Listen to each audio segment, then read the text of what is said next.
Salut à tous, on se retrouve aujourd'hui pour parler du Paris Saint-Germain ce vendredi 21 février et on commence directement aujourd'hui avec le programme pour l'équipe, bien sûr pour les prochaines rencontres. Donc aujourd'hui on est le 21, donc le prochain c'est le 23, c'est après-demain, c'est un déplacement à Lyon. Et quelques infos concernant ce Lyon PSG. Donc tout d'abord on connaît l'arbitre principal, ça sera Eric Watelier. Voilà, cet arbitre là que j'ai déjà vu arbitrer des rencontres de Ligue 1. Bref, la conférence de presse de Luis Enrique aura lieu demain à 13h, samedi. Et le match aura lieu dimanche à 20h45 bien sûr sur DAZN. Ça sera la dernière rencontre de la journée de Ligue 1. N'oubliez pas qu'après le match contre Lyon, le 26, donc 6 jours après, là dans 5 jours, il y aura le match de Coupe de France contre Stade Briochin. Donc ça sera dans le Roison Park, le stade de Rennes, bien sûr, cette rencontre. Et après, il y aura le PSG Lille. Et entre le PSG Lille et le Rennes PSG, il y aura une affiche de Ligue des Champions. Et en parlant de la Ligue des Champions, donc aujourd'hui, bien sûr, c'est le tirage au sort de la Ligue des Champions. Le Paris Saint-Germain connaîtra son adversaire. Donc tout dépend à quelle heure vous regardez la vidéo. Quand je fais la vidéo exactement, il est 9h42 du matin. Le tirage au sort c'est à midi, donc je ne sais toujours pas qui sera l'adversaire du PSG entre Liverpool et le FC Barcelone. J'ai une préférence, c'est le Barça. On verra bien sûr qui sera l'adversaire du Paris Saint-Germain. On en reparlera demain bien sûr, voilà, des deux rencontres, des deux huitièmes de finale. Mais nous revenons sur le 16e de finale, la victoire bien sûr 7-0 contre Brest. Et deux Parisiens dans le 11 type, même si le 11 type de la Ligue des Champions aurait pu être que l'équipe du PSG, vu que 7-0 c'était une magnifique victoire. Ils ont mis quand même deux joueurs du PSG dedans. Donc tout d'abord Nuno Mendes, le latéral gauche, et Vitinha au milieu de terrain. Donc félicitations bien sûr aux deux. Et concernant cette qualification pour les huitièmes de finale, donc le PSG va disputer les huitièmes de finale de la Ligue des Champions pour la 13e fois consécutive. C'est quand même exceptionnel les gars. 13 fois d'affilée, le PSG sort des poules pour se qualifier pour les huitièmes. Il y a seulement deux clubs qui font mieux que le PSG. Le Real Madrid et le Bayern. Sinon, toutes les autres équipes ont soit elles avaient échoué une année en poule, soit elles n'avaient pas été qualifiées. Le PSG 13 années d'affilée pour montrer quand même la constance bien sûr et que le PSG est un grand club parce que voilà, des stats comme ça, malgré que Paris n'a toujours pas gagné la Ligue des Champions, en espérant que cette saison soit la bonne, pourquoi pas. Et le PSG est quand même régulier, chaque saison arrive au moins à aller en huitième, des fois quart. Saison dernière ça a été l'ennemi, des fois ça a été une finale il y a 5 ans. Voilà. Et concernant cette victoire contre Manchester City, on va aussi remettre le contexte. C'est la source parisienne les gars qui a tweeté ça et je suis plutôt d'accord. Donc le Paris Saint-Germain écrase Manchester City 4-2, ok, mais c'était un tout petit City. C'est devenu une équipe de National 2, souvenez-vous, voilà, City est au bas de terre, voilà, le PSG a gagné 4-2, mais voilà, City était nul. Et le Real Madrid qui gagne 3-1 contre Manchester City, donc incroyable machine, c'est le Real Madrid qui donne une leçon au grand City, une démonstration, alors que c'était le même City, bien sûr, il n'y a pas de nouveau joueur, peut-être Marmoush qui était en plus dans l'équipe, un nouveau renfort, mais sinon, c'était la même chose. Et c'est vrai qu'il y en a qui sont beaucoup plus emballés sur la victoire du Real Madrid que sur la victoire du PSG contre City, où il disait que c'était City qui s'était mis une balle dans le pied tout seul. Non, le PSG aussi a fait une grande performance, comme le Real Madrid également qui a fait une grande performance contre City.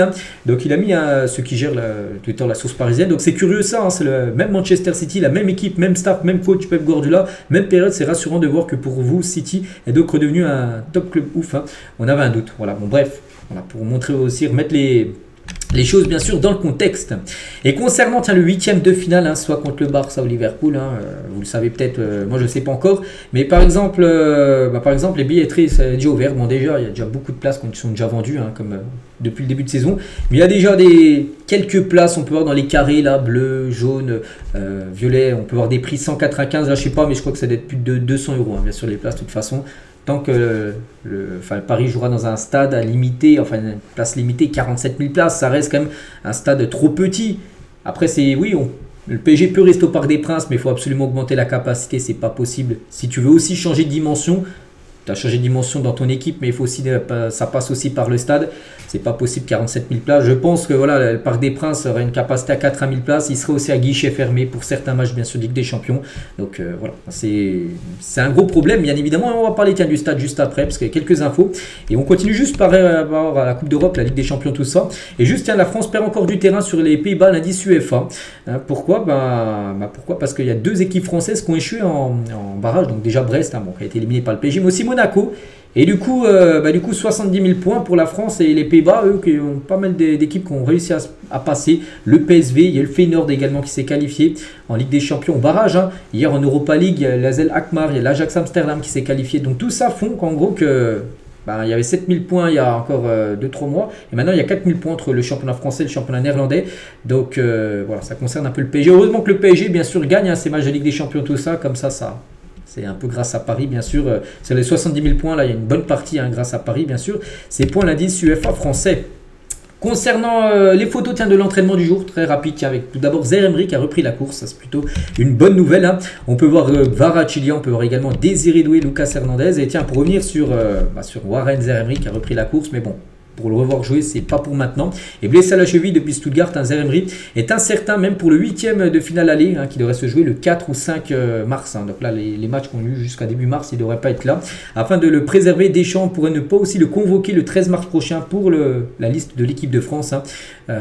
Voilà. D'ici, bien sûr, le jeune parisien sera réévalué tous les jours pour voir si ça progresse ou non, bien sûr, sa blessure. Mais voilà, c'est vrai que ça va prendre du temps. Et actuellement, voilà, c'est une période un peu délicate. Hein. Ça fait déjà un mois qu'il est blessé. Et les plus anciens me disent que ça va passer. Ils sont toujours là pour avoir les bons mots, toujours là pour moi.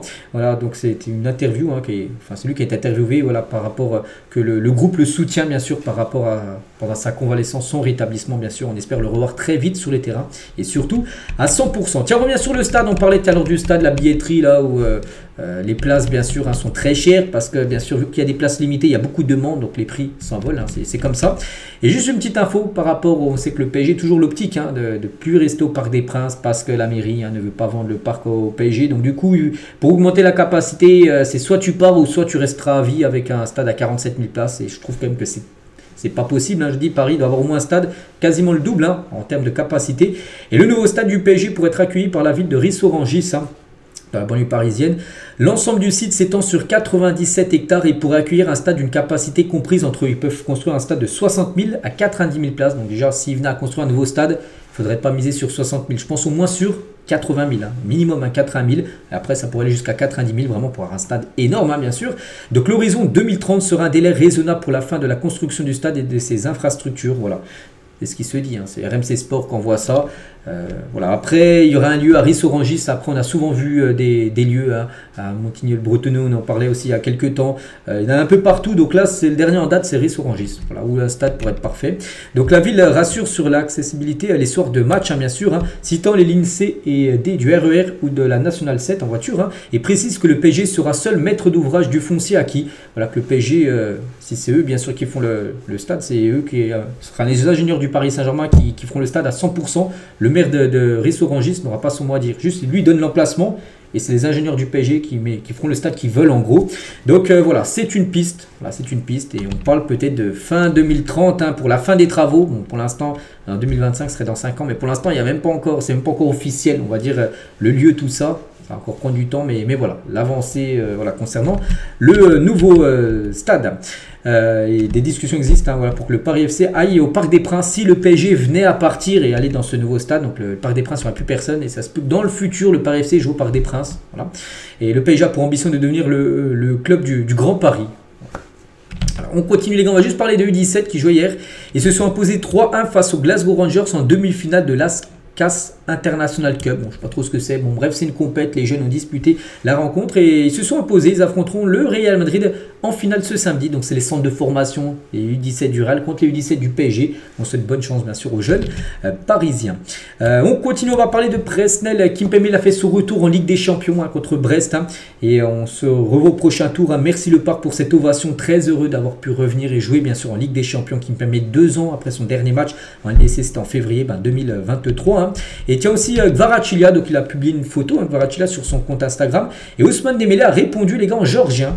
La langue géorgienne, je connais pas, je sais pas lire le géorgien, mais voilà, Dembélé, peut-être il a fait une traduction sur Google Traduction, puis il a répondu à Kvaratskhelia, qui lui a répondu après en géorgien. Donc voilà, on peut voir les relations qu'il commence à avoir, bien sûr, entre certains joueurs du PSG, entre par exemple Ousmane Dembélé et Kvaratskhelia.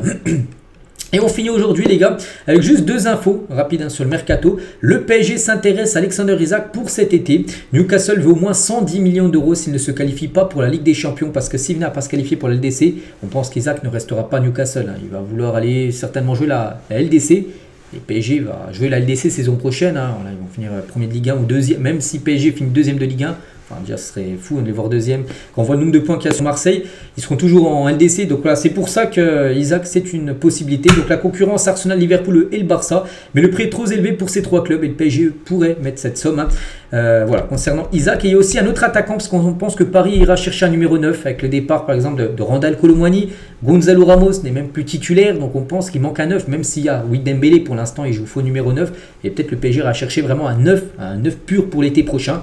Il y a lui et il y a Osimhen. Voilà, un nom aussi qu'on a souvent entendu. Il y a trois clubs, à Manchester, Chelsea et PSG. Donc il a une clause à 75 millions d'euros activable dès le 1er juillet prochain. C'est une possibilité également. Voilà, un des deux. Bon, après, je préférais Alexander Isaac que Osimhen, parce qu'il est plus jeune et peut-être meilleur. Mais après, c'est plus cher, hein, bien sûr, Isaac que Osimhen. Et on finit, bien sûr, on revient nous sur le tirage au sort. Donc, tout dépend à quelle heure vous regardez la vidéo. Mais si vous connaissez l'adversaire, qu'est-ce que vous en pensez de l'adversaire du PSG? De toute façon, ça sera du lourd, hein, que ce soit Liverpool ou le Barça. Ça sera un gros morceau. Mais voilà, n'hésitez pas à mettre tout ça en commentaire. On en reparlera, nous, bien sûr, demain, quand je connaîtrai, bien sûr, ça sera qui. L'adversaire parisien. Et je vous laisse, les gars. Je vous souhaite une bonne journée et à demain.